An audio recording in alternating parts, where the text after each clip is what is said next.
Hey guys, on this show, we're going to talk about the Vienna Philharmonic and modern graded bullion. Hey guys, welcome to episode 27. Hello! This one is on the very unique and special Vienna Philharmonic. The 1 ounce pure silver coin minted by the Austrian government at the famous Vienna Mint. Not really. Right, but you know what they're doing is they're showing you a beautiful picture of the violins and the piano and all these wonderful musical instruments that are all part of the Philharmonic traveling orchestra, and of course they embodied them on a coin for the legacy of their country. Very cool. I think we should take a look at the coin. Yeah, let's do it. Because that sounds awesome. So we have a certified coin right here. We'll go ahead and show you guys.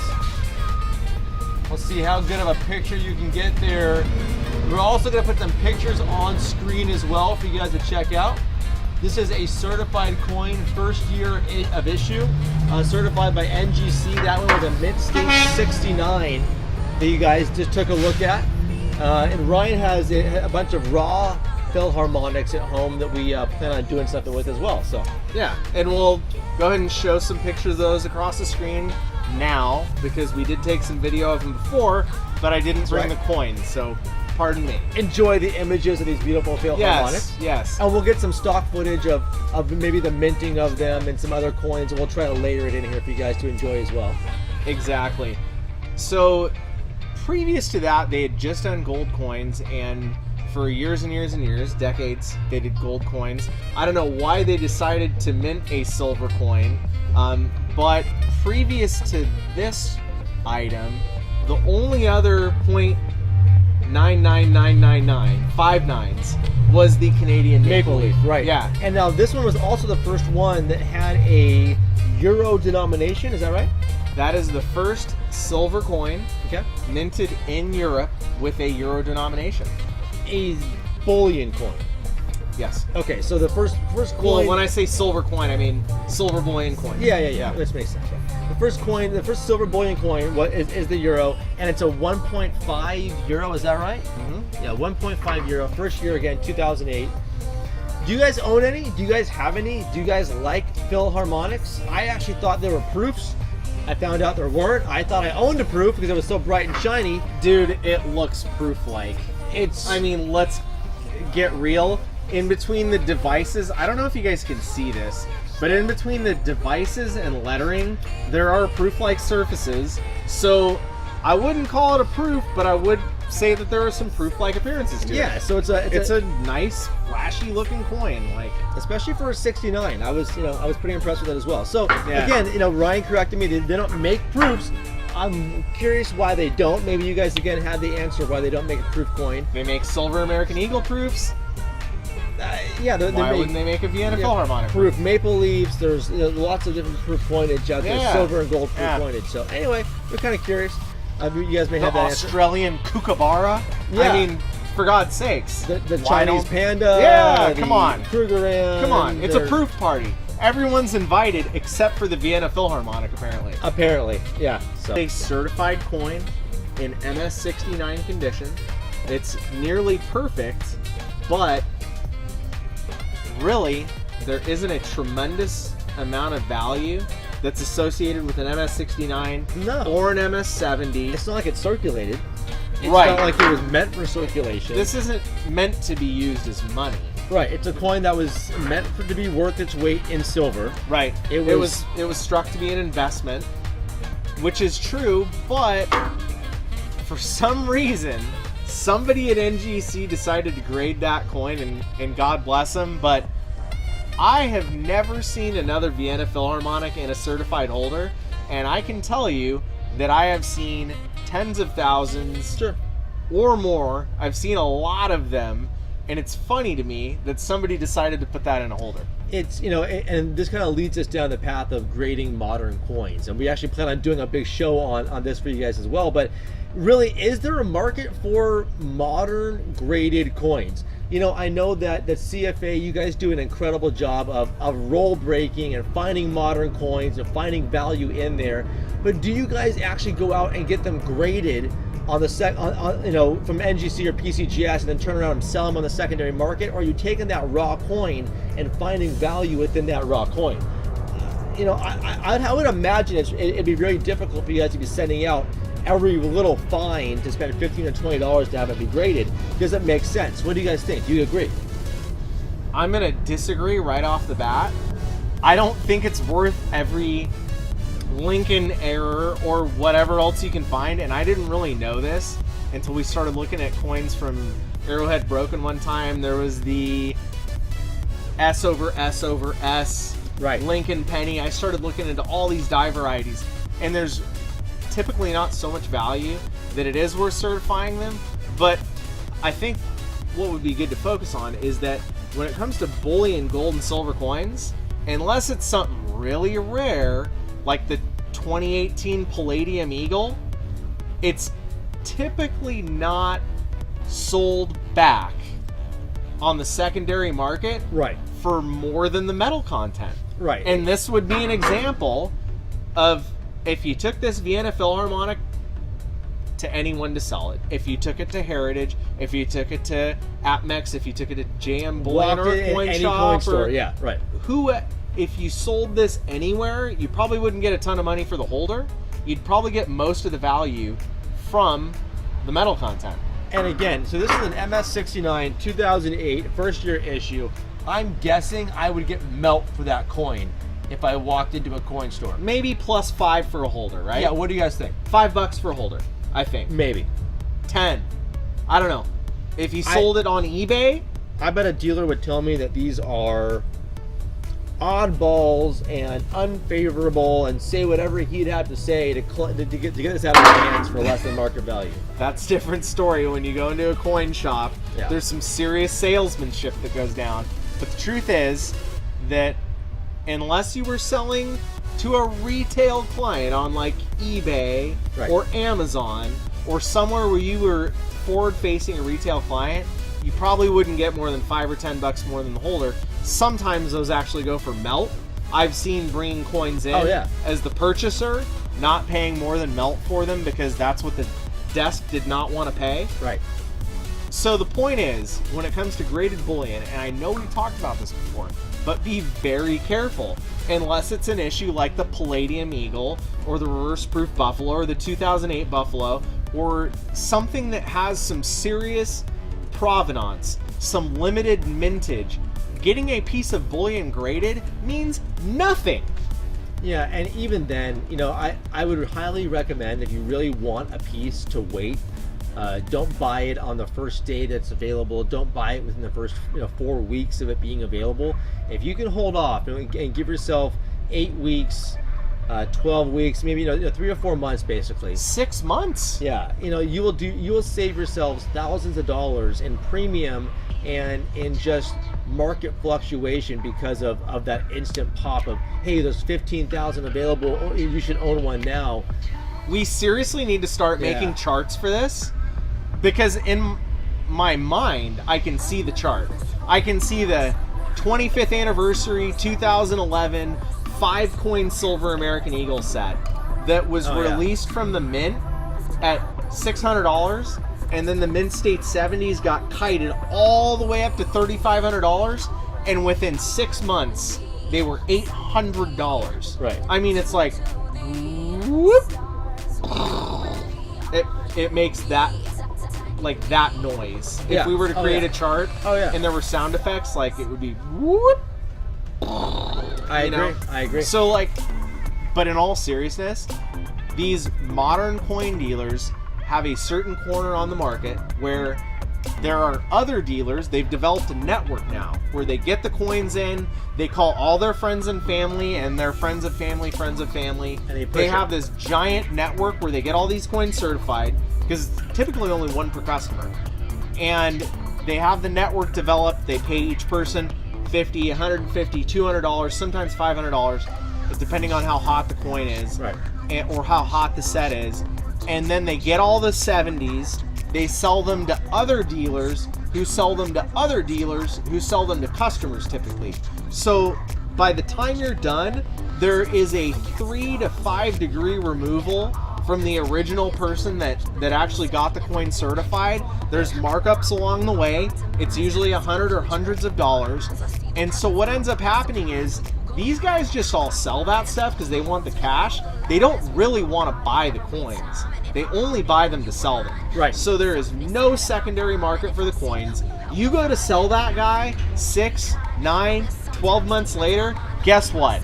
It's 50% of the value. I mean, there are Palladium Eagles right now from 2018, the proofs, trading at 6,000, 6,500, 6,900 based on the very specific marketing pedigree that they were given. So whether it was first day of issue or first strike or a signature from the mint director, any one of those three variables or a combination of the three. A signature from the mint director. The one nobody's ever heard of? Right, and so, literally there are $7,000 Palladium Eagles. When if you pay $3,250, if you pay, under $3,500, you've probably done all right, But if you paid over $4,000 for that coin, the mint was selling. There's no support. There's no support. There's just not. I mean, there's no retail market. There's no secondary market for those coins. It really isn't. If you ever want to call us on this, just go ahead, call the dealer that sold you the coin, and then say, hey, I ran into some financial trouble. What do you buy this for? And just wait, because your eyes will about pop out of your head. So really the thing to do is to check all the prices, and when you're buying the coin, look for the lowest price, and just know that what somebody will actually pay you for it is probably well below the lowest price you can see. So get close to that, grind the dealer that you're trying to buy it from. And what I always ask a company is, when I'm buying a coin, is what would you pay for that coin today? What's your spread on the coin? If I was going to turn around and sell this coin right now, what are you paying for this coin from the public? And they're either going to say, we're not buying right now. They're going to say, here's my number. So they're going to tell you, they're going to expose their hand a little bit more to you, whether or not they even believe there's a secondary market for it. Because if they're not buying it back, if they're not even willing to put a number out there, then they don't believe there's a secondary market. If they're willing to put a number on it, then they at least feel like there's a real secondary market, and they're going to expose to you their spread. With coins like this, though, it's typically bullion price. Yeah. Just think bullion price. If it's not your rare issue, if it's not some of those items we discussed, like the reverse proofs, the limited issues, the 15,000 minted, 25,000 minted, whatever, if it's your normal issue that they typically make tens of thousands. What are you talking about? This is the 10th year anniversry. This was made 10 years ago. Oh. So this is, rare. They made over 1 million of them. So the idea here is, when you're buying bullion, if it's not something with an extremely limited mintage, get it very close to bullion. 10%, 15% over, maybe no more than that, because you're sure not going to get it back on the back end, even if it's a mint state 70 when you go to sell it. Most dealers pay melt, or like 25 above melt for mint state 70s. Right, if you can buy 70s at melt, buy them all day long. Or close, I think so, right? yeah. Kidding me? Buy them. I mean, if you can buy them at melt, if you can walk into a pawn shop or walk into a little mom and pop coin store, and you can grab a coin for cheap, do it. Why not? That's a deal. Yeah. For 50 over or something. Yeah. I mean, why not? yeah. So there is a difference. Typically, it's better to buy them in raw form when they're a modern coin minted by a sovereign government, because typically the fakes are not nearly as well produced as the originals. Right. There are a lot of fakes coming out of China and maybe some other places, but the thing is, if you look at the craftsmanship of this coin, this is hard to replicate. This isn't something that you just make a press and then all of a sudden you come out with this kind of artisanship and quality. So a modern sovereign minted coin, and there are from our friends like CT Relic Digger and Arrowhead Broken, some of these other guys, they actually have machines. I don't know if it's them specifically, but there's a lot of guys that have machines that actually test the metal to see if it's real or not. It's pretty easy to do that. But most sovereign minted coins, you're not going to run into that trouble with. They're going to be in the government release shrink wrapping, the rolls, that kind of thing. If you're dealing with an established company, that's something they've already done for you. So you can have a certain amount of confidence there. But when it comes to modern coins, typically only buy it for the gold content, maybe a small premium for a minting fee. Yeah, its metallic value really is the main driver behind it. You know, there's some of them have designs that are more popular than others, so the premiums will fluctuate through those popularity times, but it's pretty relative. It does a bit. I mean, when silver was $45, the premium was like 15-20% for silver American Eagles, Right. which seems Especially outrageous. The proofs were I was like, what? Yeah, I know, Oh, it's the crazy. proofs were like 60. yeah, it's crazy. So when you're looking at these bullion purchases, like John said, there's going to be a little fluctuation. Generally, you want to get as close to the metal as possible. I believe it's generally within 5% is probably a good number to shoot for. 3 to 5%, Yeah, somewhere sure. above spot. Yeah. So when you look at the daily spot price on the New York Stock Exchange, on the COMEX, that kind of thing, NYMEX or COMEX, that is, somewhere within 3 to 5% is probably reasonable. And the smaller the coin value, like on silver, the premium's going to be higher. Right. So when it comes to gold, don't buy fractional. I really recommend buying 1 ounce gold. Don't buy 1/10 ounce. Don't buy 1/4 ounce. You know, you can sometimes get away with a premium on the 1/2 ounce coin, but that same premium carries to every fractional piece. So if you buy 10 1/10 ounce coins, that will cost you more than buying one 1 ounce coin. This is, say, around just kind of estimate number, but gold's at $12.30 today. If you bought 10 1/10 ounce gold coins, it'd probably be around $1,500 or so. Yeah. If yeah, you it's probably $1,450, $1,500. Yeah. Yeah. But if you Totally. buy one gold American Eagle, one 1 ounce coin, it's $12.80. Right. So you're going to get a lot better value the larger the quantity of the metal, the larger value of the metal that you deal with. It's the Costco mentality. You guys get it. You guys get it. Go to Costco, bro. Yes. Because Costco keeps it real. They do. You know how real that Costco keeps it? I always keep this in my wallet. Maybe I shouldn't have done that because it's got like my member number on it and stuff. But That's how you're good at I it. love Costco so much. We probably go every week. I'm a fan. Yeah. Yeah, I shop there. If not every 2 weeks, and we buy hundreds of dollars worth of stuff every time. Yeah. And we don't even have any kids yet. Yep. Just wait. Yeah. Yet. You heard what he said. We don't even have any kids. Yes. Come January though, things might be changing a little bit. Just gonna say. Like diapers and all kinds of things are going to be changing Yeah, for you. staying up all night. Yeah. So anyway, say congratulations to this guy. Yeah, thanks. One Thanks. in the oven over here. So Yeah. we hope you guys enjoyed the show. Yeah, we're going to do a little giveaway. We'll tell you more about that. There are a couple details we do have to cover though. One, to participate in the coin drawing, whatever the word is for what we're doing. We want to keep it legal, guys. We're a little, skeptical about doing a giveaway because of the sweepstakes giveaway and the different verbiage and legalities, and we want to make sure that we're. You would not believe all the red tape you got to go through to give something away for free. It's crazy. The lawyers have won. Let me just say, Yeah, seriously. the lawyers in America have won. But what we are going to do is we're going to give somebody a coin, but we expect that when we give that coin away, there's a way to enter for that. And Yeah, we're gonna come up with something. So stay tuned for the actual launch of our sweepstakes giveaway. We're gonna maybe have you guys, make sure you're subscribed on our YouTube channel and try to get you guys to follow some of our content and to stay in tune for what we have in the pipe. But maybe you tag a friend in one of our posts. yeah, we like you.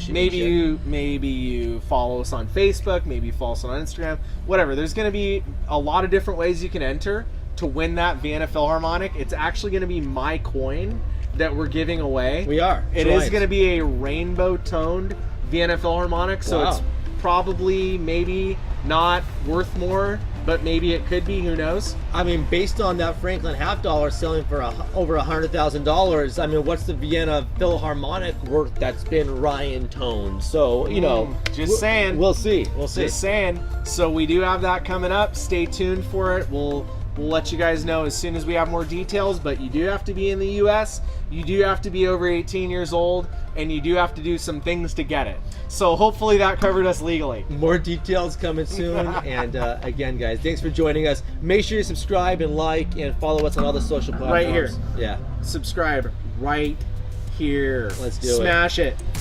All right, guys. All right, guys. Thanks again. See you later. See ya.